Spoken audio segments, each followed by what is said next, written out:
जीवी होते हैं, यानी कि स्वतंत्र होते हैं।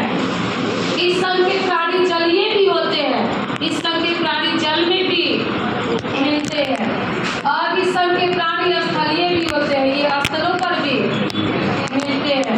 इस संघ के प्राणी पौधे एवं प्राणियों में परजीवी भी होते हैं। इस संघ के प्राणी पौधे के अंदर रह करके या प्राणी के अंदर रह करके पोषण भी प्राप्त करते हैं, इसलिए परजीवी भी होते हैं। ये द्विपार्श्व समिति होते हैं, यानी इनको केवल एक सतह से ही दो बराबर भागों में बांट सकते हैं। ये त्रिकोणिकी होते हैं, मतलब कि इनका शरीर 3 जन्मस्थलों से हुआ है, इनका शरीर 3 जन्मस्थलों से बना है, एक्टोडर्म, मीजोडर्म, एंडोडर्म, तथा ये फुटगुही प्राणी है, तथा ये फुटप्रगुही प्राणी है। मतलब कि इनमें जो देह गुहा होती है वो मीजोडर्म से अस्तित्व है, इनकी देह गुहा मीजोडर्म से अस्तित्व नहीं होती है, इसलिए इन्हें बोलते हैं फुटगुहीय प्राणी। इनका शारीरिक संगठन अंग तंत्र स्तर का होता है। पहली बार अंग तंत्र स्तर का शारीरिक संगठन किसमें मिल रहा है? एसके हेलमिंथिस में। और अंग स्तर का शारीरिक संगठन पहली बार किसमें मिला था? इनका आहार नाल पूर्ण होता है, यानी इनके आहार नाल में 2 छिद्र होते हैं, एक मुख तथा गुदा। मुख द्वारा भोजन ग्रहण करते हैं तथा गुदा द्वारा अपचे भोजन को बाहर निकालते हैं।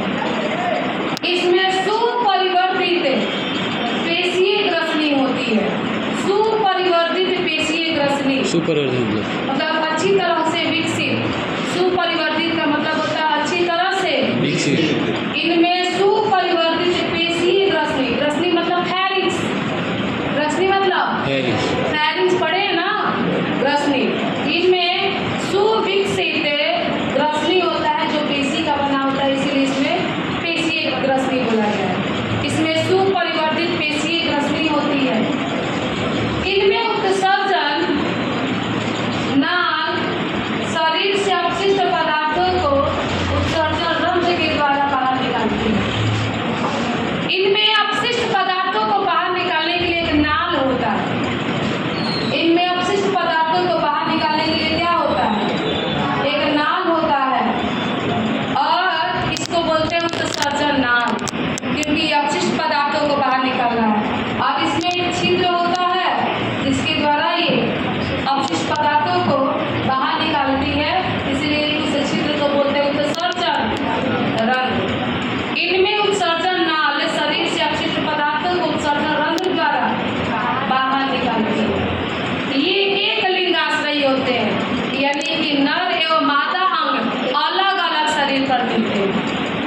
इनमें प्रायः जो मादा होती है नर से बड़ी होती है,